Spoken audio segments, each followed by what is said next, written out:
está cansado de ouvir, está cansado de ver muitas pregações sobre esse texto. Mas eu gostaria de apanhar um pouco do contexto do texto para que a gente possa chegar aqui ao texto que estamos lendo com um pouco mais de compreensão e entendimento daquilo que está envolto a história desta mulher.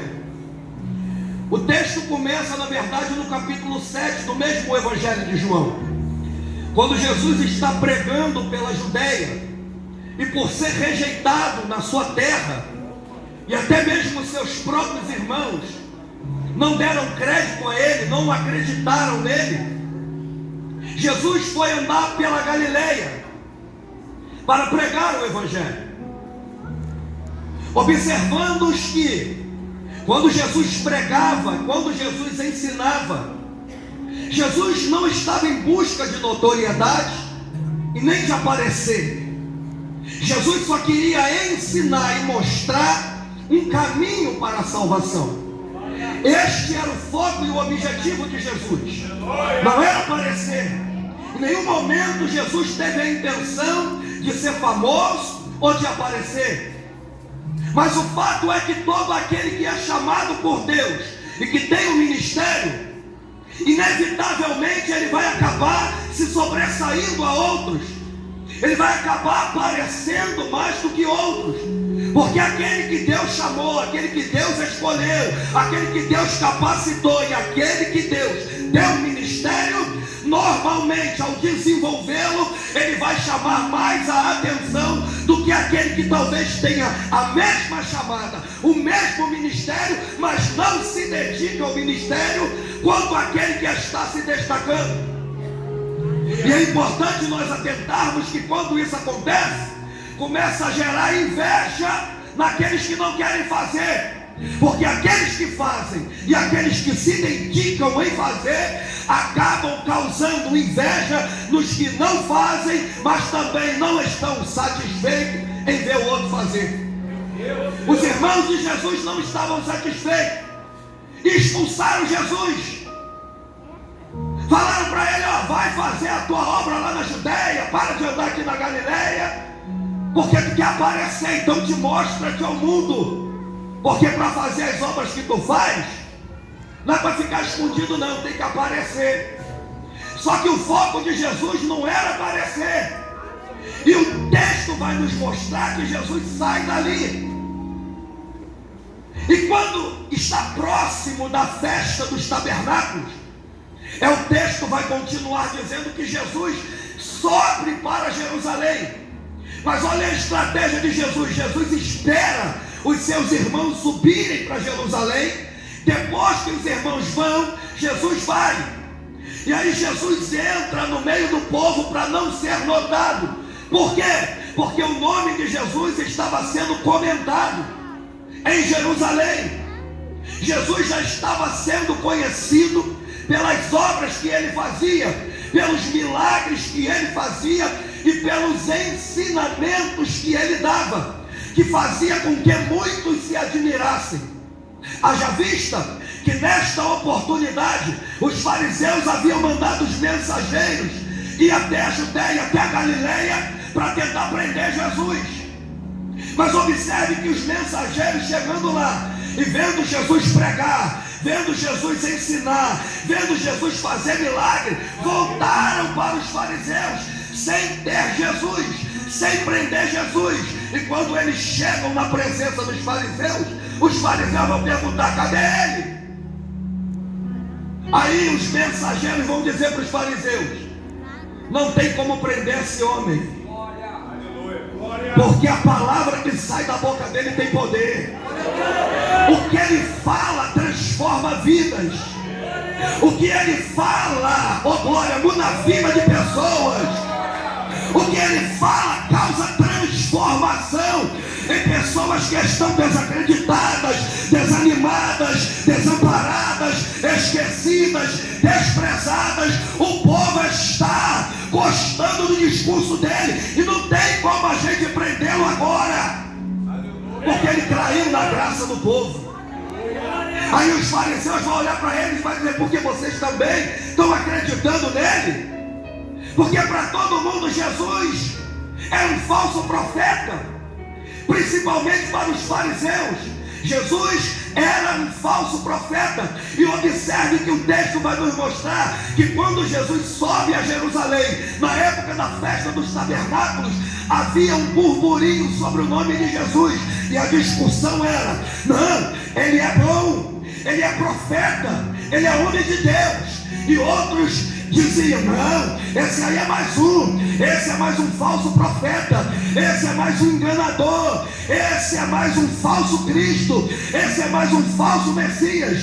E com esse contexto eu começo a analisar e a entender que nem Jesus teve a capacidade de agradar a todo mundo. Sempre teve alguém que gostava e defendia o ministério de Jesus, mas sempre tinha aquele que não ia, aleluia, com a cara de Jesus, não gostava de Jesus e não apoiava o ministério dele. Pastor, não estou entendendo, vou explicar agora. Se você foi chamado e tem um ministério, não tenha pretensão de agradar a todos. Certamente alguns irão se desagradar de você, mas sabe o conselho que eu tenho para te dar esta noite? Não se preocupem com aqueles que não gostam de você e não apoiam o teu ministério. Você tem que continuar, porque Deus te chamou, tem uma obra na tua vida, colocou o ministério na tua mão, e através de você muitas vidas serão salvas.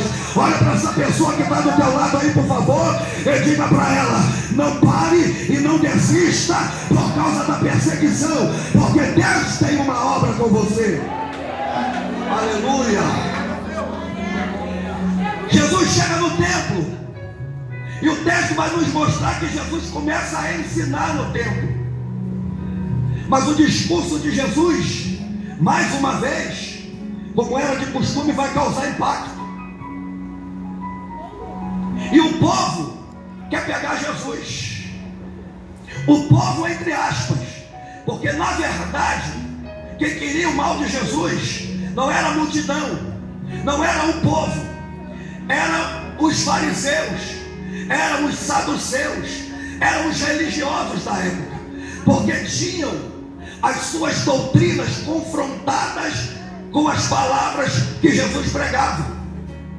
E observe que neste período Jesus se oculta no meio deles, sai, e quando acaba a festa, Jesus vai subir o Monte das Oliveiras.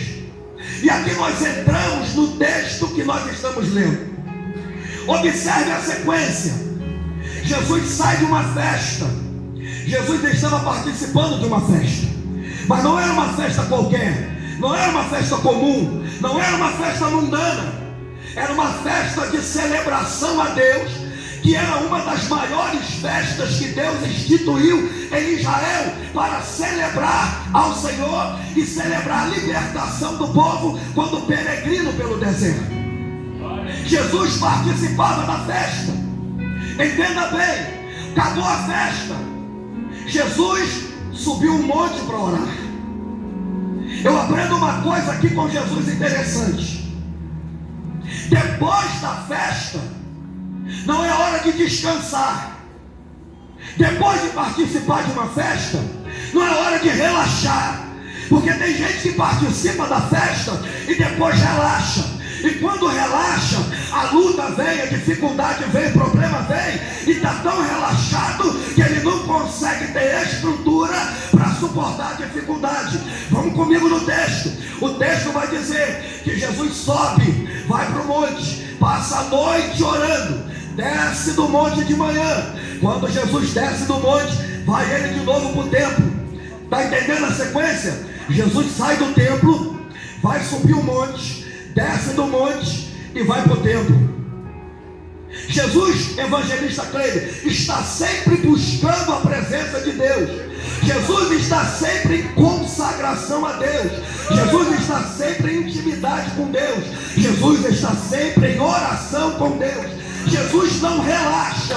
Por quê? Porque quem tem ministério, quem tem chamada, sabe que não tem tempo para relaxar. Porque as afrontas, as calúnias, as fofocas, as tentações, as dificuldades e os problemas a todo momento se apresentam nós. E como é que nós vamos vencer esses momentos de dificuldade? É estando em oração, é clamando, é jejuando, é consagrando, para a gente ter estrutura para suportar tudo aquilo que há de vir sobre nós. Pega na mão de alguém aí do seu lado e diga para essa pessoa: não pare de buscar, não pare de orar, porque Deus é contigo para te dar vitória no meio da sua luta. Oh glória! Oh glória! Aleluia! Presta atenção! Jesus desce do monte, agora vai para o templo. Quando nós observamos isso, nós vamos entender que Jesus tinha uma vida de oração. Jesus tinha uma vida de consagração. E eu quero chamar a nossa atenção para isso aqui, porque Jesus não orava só quando o problema chegava. Jesus não deixava para orar só quando a dificuldade aparecia. Jesus tinha uma vida de oração. E este aqui é um grande segredo, porque aquele que tem a vida de oração, a vida de comunhão, uma vida de consagração com Deus, na hora que o problema chega, ele tem mais estrutura e está mais capacitado para vencer o problema. E isso faz com que o problema nem pareça ser tão grande quando na verdade ele é. É por isso que você vê que tem gente que passa o mesmo problema, um suporta e o outro cai. É por isso que você vê que tem muita gente que passa pela mesma prova, um continua e o outro desiste. Não é porque o problema é mais pesado para um do que para outro, é porque a forma de lidar com o problema e a vida cotidiana com Deus faz com que você esteja mais ou menos preparado para lidar com situações difíceis. Observe aqui, Jesus desce do monte e vai para o templo, e o texto diz que Jesus está ensinando no templo. E agora Jesus começa a escrever na areia. Por quê? Chegam os saduceus e os fariseus diante dele, com uma mulher pega no ato de adultério.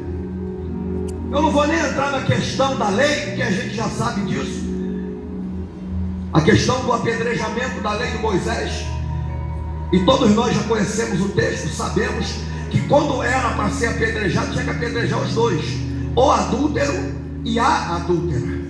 Mas o próprio texto vai nos dizer que não era uma ocasião comum, era uma estratégia dos fariseus e dos saduceus para tentar pegar Jesus em alguma falha.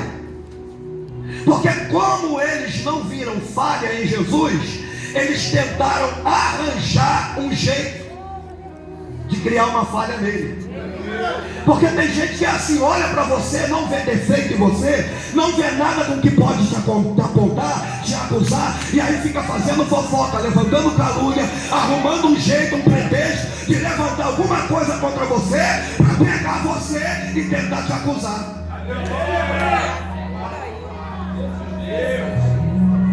Isso era a prática dos fariseus com Jesus. Quer ver? Tem um outro texto em Mateus, capítulo de número 9, quando fala da conversão de Mateus, que Mateus vai dar uma festa e convida os publicanos e os pecadores para participar da festa.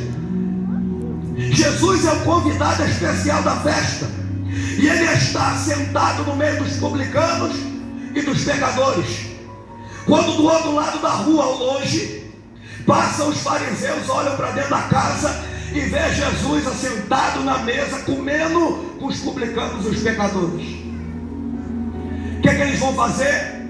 Eles vão olhar para os discípulos de Jesus e vão dizer: olha lá o seu mestre, aquele não é Jesus que prega contra o pecado e agora está assentado na mesa dos pecadores? Sabe o que os fariseus estão fazendo? Estão tentando usar a própria palavra para acusar Jesus. Porque fariseu é assim. Fariseu, quando ele não consegue achar nada em você para te apontar e para te acusar, ele quer usar a própria Bíblia para para te condenar, para te julgar, para te apontar. Meu Deus! Porque o que eles estão fazendo aqui com Jesus é usar o Salmo primeiro. O que está escrito no Salmo primeiro? Bem-aventurado o varão. Bem-aventurado o varão que não anda segundo o conselho dos ímpios, não se detém no caminho dos pecadores e nem se assenta na roda dos escarnecedores. Os fariseus estão usando o Salmo primeiro, estão usando a Bíblia, estão usando a palavra de Deus para apontar Jesus, para dizer que Jesus está em pecado, para dizer que Jesus está errado, que ele está descumprindo a lei. Que é isso que fariseu sabe fazer de bom: apontar o dedo para quem está fazendo a obra de Deus. Jesus só estava no meio dos pecadores porque ele tinha o objetivo de ganhar as almas para se converter ao cristianismo, para largar a lei e vir para debaixo da graça. Sabe o que eu aprendo com isso? Oh glória! Jesus nunca teve problema de andar com pecador. Sabe por quê? Porque Jesus nunca se misturou com o pecado, ele sempre se misturou com o pecador. Jesus não tem problema de andar no meio do pecador. Jesus é do povo, Jesus é do povão. Enquanto os fariseus tinham a soberba de achar que era mais santo do que os outros e não queria se misturar com o povo, só queria andar na panela. Eles tinham a panela dos fariseus, só andava eles não se misturavam no meio do povo. E Jesus era diferente, Jesus era o contrário. Jesus queria estar no meio do povo. Jesus gostava de estar no meio da multidão, gostava de estar no meio dos rejeitados, no meio dos descredibilizados, no meio daqueles que as pessoas rejeitavam, não davam nada por ela, eram esquecidos. Jesus fazia questão de estar no meio dos pecadores. Jesus fazia questão de estar no meio dos pecadores. Mas Jesus não era conivente com o pecado. E a gente precisa separar isso. Porque os fariseus, por causa da religiosidade, se separavam do pecador. Porque o pecador, para ele, era alguém sujo, imundo, indigno, ao ponto dele não poder conviver com eles, porque ele achava que era mais santo do que todo mundo. Isso é prática de fariseu. Fariseu é que não gosta de andar no meio do povo, é que não gosta de ter convívio com a multidão. Fariseu é que não gosta de andar no meio do pecador, porque ele acha que se andar no meio do pecador, vão falar mal dele. E a religiosidade faz isso, afasta você do pecador, mas muitas vezes não te afasta do pecado, porque nem todo mundo que está com a hipocrisia de estar afastado do pecador significa que está afastado do pecado. Porque o fariseu se afastava do pecador, mas vivia pecando, vivia errando, vivia ocultando os seus pecados.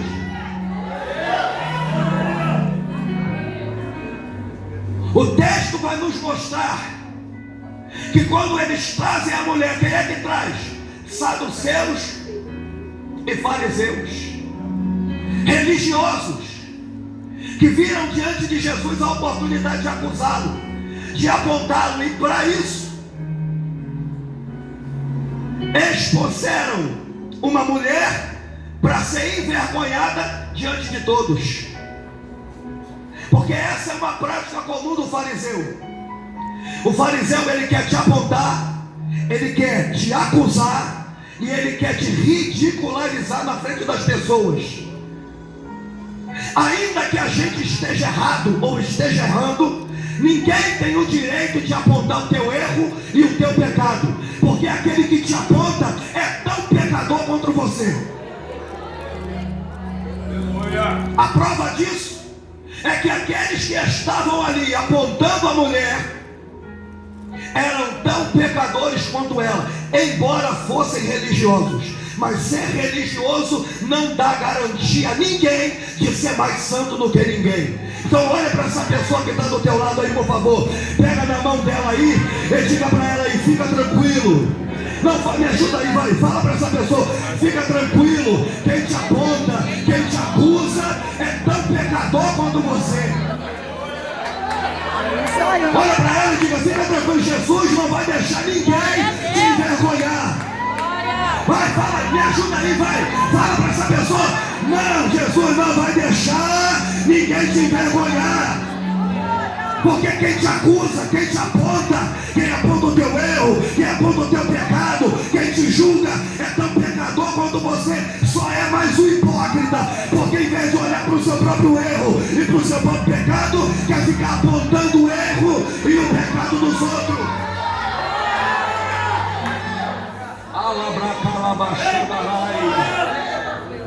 Jesus não te chamou para apontar erro de ninguém. Jesus te chamou para pregar o evangelho da salvação.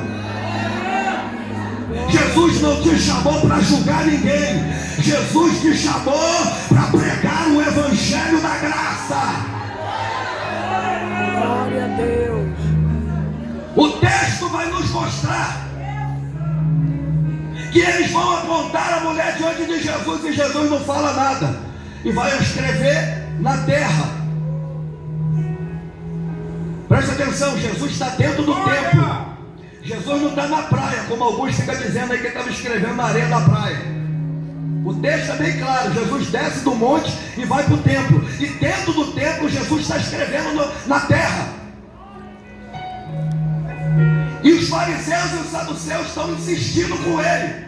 Jesus não fala nada, mas eles estão insistindo para Jesus responder. Aleluia! Eu aprendo duas coisas aqui com Jesus. A primeira: quem tem uma vida de oração está mais preparado para enfrentar as adversidades que a vida apresenta. Quem tem uma vida de comunhão e de consagração está mais capacitado para suportar as acusações. Quem tem uma vida de intimidade com Deus está mais estruturado para passar pelas tentações. Porque o texto está nos mostrando, e é bem prático em dizer, que eles tentavam achar uma falha em Jesus. Mas Jesus tinha uma vida de constante oração. Como eu disse, o problema da nossa geração é que quer deixar para orar, quer deixar para jejuar, quer deixar para buscar, quer deixar para se consagrar, depois que o problema já se levantou, depois que o problema já chegou, depois que o problema já se agigantou. Não tem uma vida de intimidade, não tem uma vida de consagração, não tem uma vida de oração, e quando o problema chega, quer se levantar para orar. Quem costuma ter uma vida de oração não é que tem mais facilidade, mas tem mais estrutura para suportar os problemas. Quer ver outro texto? Vou falar lá em Atos capítulo 16, quando Paulo e Silas vão para a prisão. O texto nos mostra que eles vão orar e louvar a Deus dentro da prisão. Aí a pergunta é: será que eles foram orar e louvar a Deus só porque estavam presos? Só porque estavam passando na dificuldade? Não.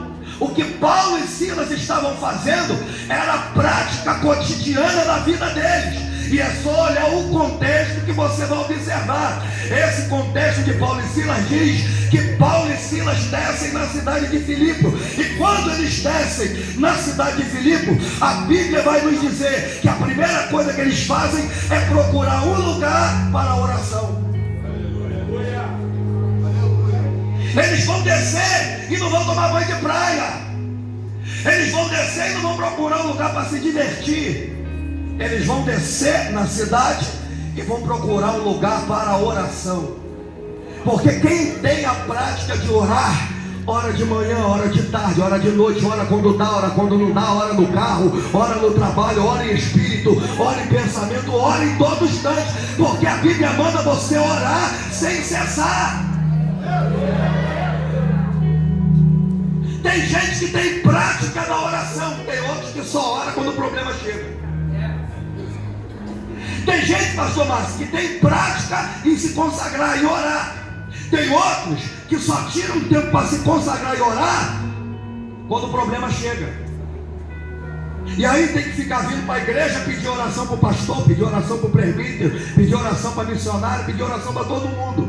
Por quê? O problema já chegou, você não estava preparado, não estava capacitado para suportar o problema.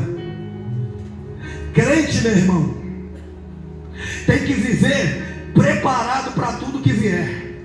E crente preparado é um crente que ora, é um crente que jejua, é um crente que puxa, é um crente que lê Bíblia, é um crente que vem para a escola dominical, é um crente que vem para o culto de doutrina, é um crente que está em constante comunhão com seus irmãos. Isso é crente preparado. Agora tem crente que só quer deixar para se preparar depois que o problema já está grande, depois que o problema já está na porta, depois que o problema às vezes não tem mais jeito, aí vai buscar oração. Jesus nos mostra aqui que você tem que orar antes do problema chegar, não é depois que o problema chega.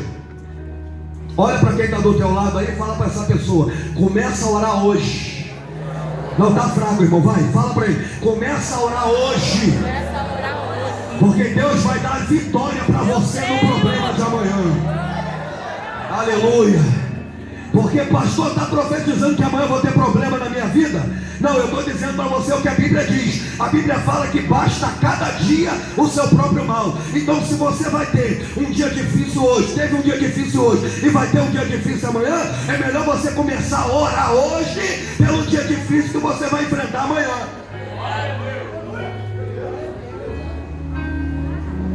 E sabe o que eu acho interessante no texto? E eu já vou terminar por cada hora. É que eles vão pressionar Jesus para responder. O texto diz que eles fazem a pergunta e Jesus escreve e não responde nada. E eles insistem para que Jesus responda.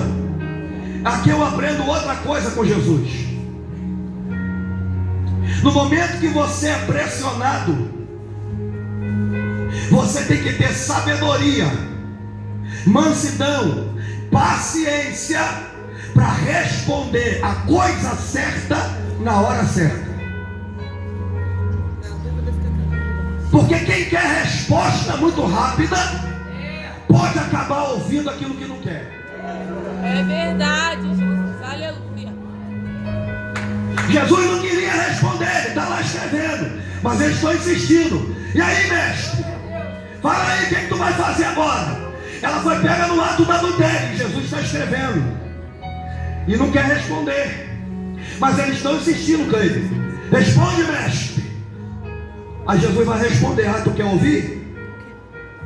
Tem hora que é melhor a gente esperar o tempo de Deus responder do que ficar insistindo para Deus responder e a gente não gostar do que vai ouvir.